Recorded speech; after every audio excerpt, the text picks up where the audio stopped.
Que nada, extender un muy respetuoso saludo a los organizadores de este evento, al presidente honorario del Instituto Colombiano de Derecho Procesal, el doctor Jairo Parra Quijano, al presidente doctor Ulises Canosa, a los presidentes honorarios, a los distinguidos asistentes, a mi señor padre y muy especialmente honrado de compartir este panel con ustedes, queridos compañeros.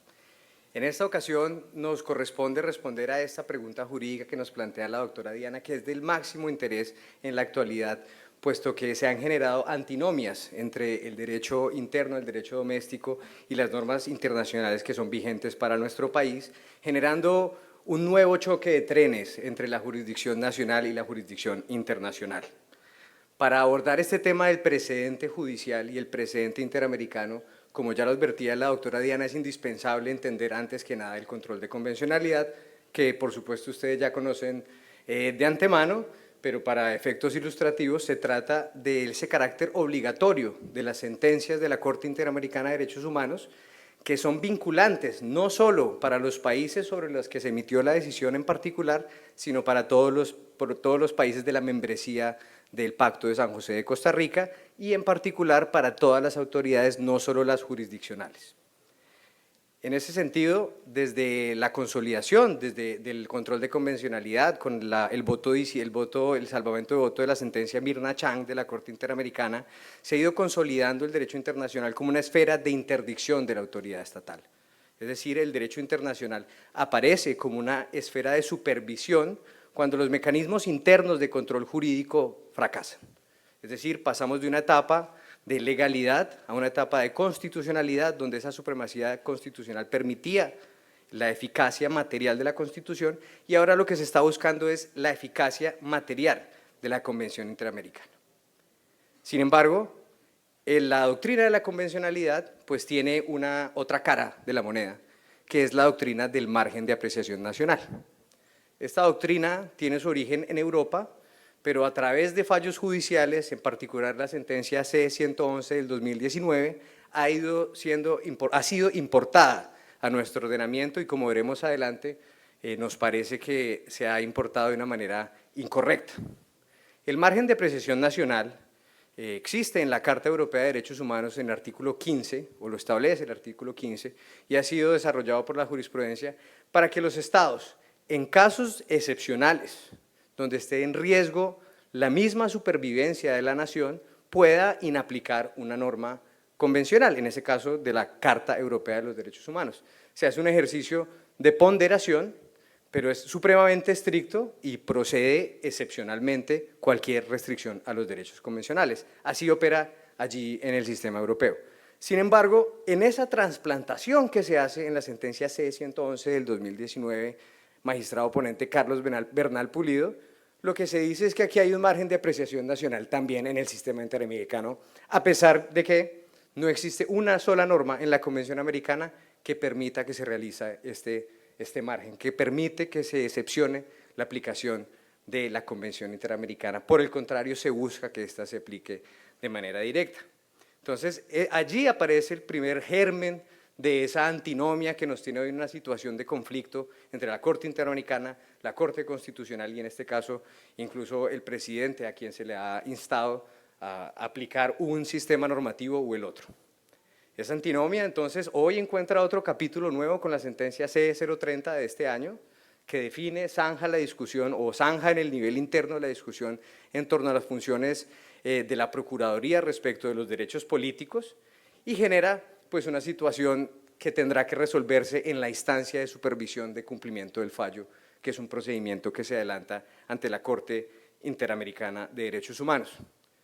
Decir entonces que esa doctrina del margen de apreciación que ha adoptado la jurisdicción constitucional, que no es el caso de la jurisdicción contencioso administrativo ni de la Corte Suprema de Justicia, que sí realizan el control de convencionalidad. Por eso les digo, estamos en un nuevo choque de trenes, como el que ocurría entonces cuando la Corte Constitucional comenzó a emitir fallos de tutela contra las sentencias de los órganos del mayor órgano de la jurisdicción ordinaria y en este caso también del Consejo de Estado. No se compadece esta interpretación, por supuesto, con los artículos segundos de la Convención Americana, pero tampoco se compadece con la Convención de Viena del Derecho de los Tratados ni con el artículo 93 e implica un retroceso significativo en una tradición que tenía Colombia de dialogar con el derecho internacional. Y Colombia dialogaba con el derecho internacional, no en el marco de una discusión soberanista, que es la que se ha adelantado hoy. La discusión, como se ha abordado, es respecto de si tiene supremacía la norma constitucional o la norma convencional, casi que en un argumento soberanista o incluso yo diría nacionalista, que yo creo que ya a estas alturas del partido pues debiera estar superado, puesto que la vocación del derecho internacional es la de proteger derechos universales, que en este caso se replican en lo regional, y operan pues en esa égida de defender el principio pro persona, defender al individuo de esos poderes exorbitantes del Estado, justamente ese nivel de interdicción de la autoridad estatal a favor de los derechos. Es la vocación humanista que debe tener todo sistema jurídico y que en nuestro caso, como somos herederos de esa corriente de pensamiento del idealismo alemán que busca que el individuo sea la razón de ser del sistema, el imperativo categórico kantiano, ¿cierto?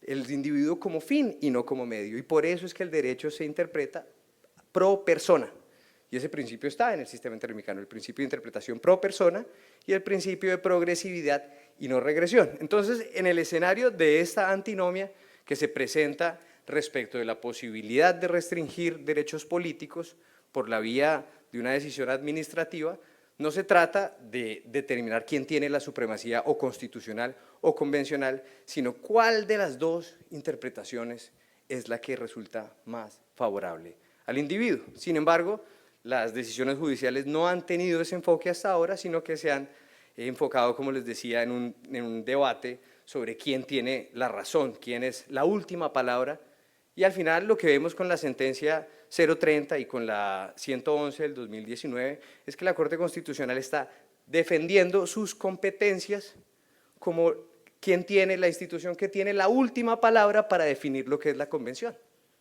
puesto que considera que la convención hace parte íntegra de la Constitución colombiana. Sin embargo, el órgano autorizado, la última palabra de la convención, realmente lo tiene el intérprete autorizado, que es la Corte Interamericana de Derechos Humanos. Entonces estamos en una situación que sobre un único instrumento jurídico, en este caso la Convención Americana, tenemos dos intérpretes que no están de acuerdo. Una situación de difícil solución que solo se solventará pues, con el proyecto de acto legislativo que presentará el gobierno, adecuándonos al estándar interamericano. Pero ¿qué relación tiene esta discusión con el derecho procesal? ¿Por qué hablamos de garantías convencionales del proceso? En su momento, ya en el siglo pasado, mi señor padre hablaba de las garantías constitucionales del proceso. Esto ahora ha evolucionado a las garantías convencionales, que son un recurso para que justamente ustedes, los litigantes, los jueces y cualquier operador jurídico pueda expandir los recursos normativos disponibles para garantizar el principio pro persona. Esto, por ejemplo, ocurrió cuando se realizó la revisión de la constitucionalidad de la Ley de Justicia, Paz y Reparación, donde justamente la Corte Constitucional, cuando dialogaba con el derecho internacional, usa los estándares de verdad, justicia y reparación definidos en el sistema internacional para declarar la constitucionalidad condicionada de esa Ley de Justicia y Paz para que lograra favorecer esos derechos de verdad, de la verdad a los que me refería. Y es que hay que decir también que la historia del derecho procesal, del derecho constitucional y del derecho comparado es una sola. Es decir, la esencia de las garantías procesales son lo que nutre la Constitución, incluso si vemos la historia del derecho comparado cuando aparece esa primera gran categoría procesal de protección que es el habeas corpus, que aparece en la Revolución Inglesa, transita a Estados Unidos a través del proceso de independencia y que hoy se irradia a la inmensa mayoría de los estados constitucionales del mundo. Es decir, la garantía procesal está inmersa en la génesis, en la genética del derecho constitucional y del derecho internacional, y es por eso que la mayoría de sentencias de la Corte Interamericana suelen hacer referencia al artículo 8º sobre debido proceso y al artículo que hace relación al acceso a la tutela jurisdiccional efectiva. Al final, estas normas encuentran eco en lo universal, en lo regional y en lo constitucional. Normalmente no suele haber disidencias entre estos. Y entonces, ¿cuál es el mensaje que hacen estas garantías respecto de los derechos y cuál es el mensaje de los ordenamientos constitucionales en general? Que los derechos fundamentales no son absolutos. No estamos diciendo, por ejemplo, en este caso, que los derechos políticos sean absolutos, sino que si el Estado desea o tiene el interés o la fundamentación para restringir un derecho, tiene que someterse a las reglas del debido proceso.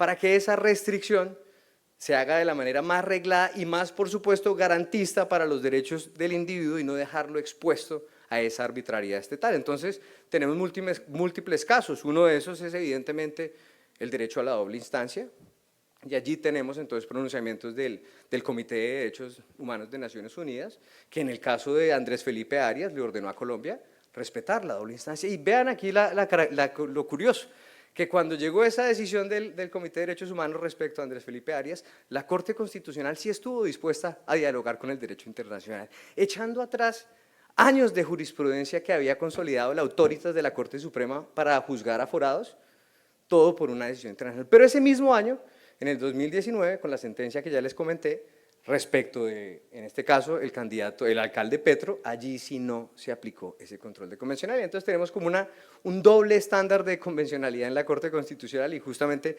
advierte lo que vamos a discutir adelante, y es esa necesidad de aplicar rigor en el precedente, puesto que esto afecta severamente la seguridad jurídica.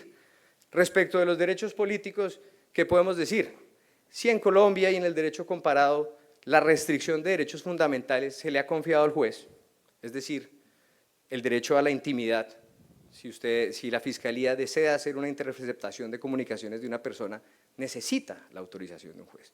Si la Fiscalía desea privar a una persona de la libertad, necesita también de la autorización de un juez. Si una persona desea restringir la libertad de expresión de otra persona porque la considera injuriosa a su honra, ¿ante quién va? También ante un juez. En ningún caso una autoridad administrativa. No son las inspecciones de policías las encargadas de decidir la interceptación de comunicaciones, no, es un juez. Y en ese sentido la pregunta genérica es, ¿por qué esto no se hace extensible a los derechos políticos? Si están en el centro del sistema interamericano, están en el centro de nuestros sistemas políticos, y además hay una carta democrática del año 2001 del sistema de la OEA que insiste en la importancia medular de la democracia para nuestros sistemas. Entonces se ve allí que este discurso o estas garantías importantes que han sido objeto de trabajo de este instituto por más de 50 años tienen una connotación internacional. Si me permite el tiempo, quiero hacer una última acotación que permita ilustrar ese vínculo estrecho que existe entre las garantías del debido proceso y el derecho internacional, y es un caso que fue muy sonado en el mundo, que es el caso de Guantánamo. Y otra vez referimos al habeas corpus. El habeas corpus es una garantía, primero, preconstitucional, porque existe muchos años antes que cualquiera de nuestras constituciones y ha sido replicada en muchos sistemas. Segundo, porque hace parte de casi todos los instrumentos internacionales de derechos humanos. Y tercero, porque en las decisiones que les voy a comentar se ha brindado la protección del habeas corpus incluso posnacional, supranacionalmente o extraterritorial. Las decisiones de Guantánamo, como ustedes bien saben, refieren a un centro de detención de sospechosos de terrorismo que estableció Estados Unidos en la bahía de Guantánamo, y la razón por la que Estados Unidos establece esa prisión en la bahía de Guantánamo es justamente para esconderse de estas obligaciones que son las garantías del debido proceso, de esta obligación del habeas corpus. El gobierno es de George Bush, y por eso la sentencia se llama Raúl versus Bush, porque es una sentencia en la que un ciudadano se queja, digamos, recurre esa decisión del gobierno en la lucha contra el terrorismo, diciendo que esas personas que tenían privadas de su libertad en Guantánamo y torturadas, pues debían ser protegidas a través de un habeas corpus por la Corte Suprema de Justicia. En principio, el gobierno Bush pensaba que al Guantánamo no estar en territorio norteamericano, pues Estados Unidos no tendría jurisdicción, la Corte Suprema de Justicia no tendría jurisdicción para ordenar la libertad o la necesidad de presentar a estas personas ante un juez. Y entonces se generaba un vacío jurídico en el cual decenas de personas fueron secuestradas, literalmente de Irak, de Afganistán, y llevadas a Cuba por muchos años ni siquiera se sabía dónde estaban. Pero vean, primero se extiende extraterritorialmente esa garantía procesal del acceso a la justicia, ¿cierto? Pero además, este no es el único tribunal, la Corte Suprema de Justicia, que toma una decisión sobre esta materia. Tenemos una sentencia contra Polonia de la Corte Europea de Derechos Humanos por la misma materia. Pues resulta que ningún avión del ejército de los Estados Unidos podía hacer el trayecto, digamos, desde Irak hasta Cuba, ¿cierto? Directo, porque el avión no lograba esa trayectoria. Entonces tenía que hacer una parada para recargar gasolina, mantenimiento en Europa. Entonces esos presos, esos secuestrados por el gobierno de Estados Unidos, sospechosos de terrorismo, sin debido proceso, sin acceso a la justicia, en algún momento estuvieron en un aeropuerto en Polonia, como presos.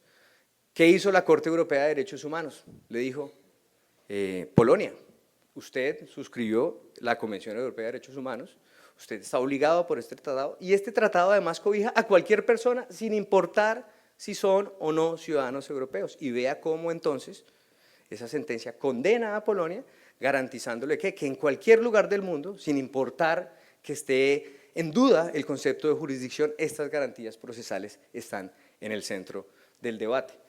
¿Cómo voy de tiempo, mi doctora Diana? Doctor, si le soy sincera. ¿Ya? Bueno, me pasé. Vamos pasados unos perfecto, minutos, perfecto, pero muchas gracias. manejarlo, Entonces, ¿cierto, básicamente, doctor? ese era el mensaje, que las garantías procesales trascienden el debate constitucional y hoy hacen parte de este discurso de la internacionalización del derecho constitucional. Muchas gracias y disculpas por la demora. Doctor Juan, muchas gracias.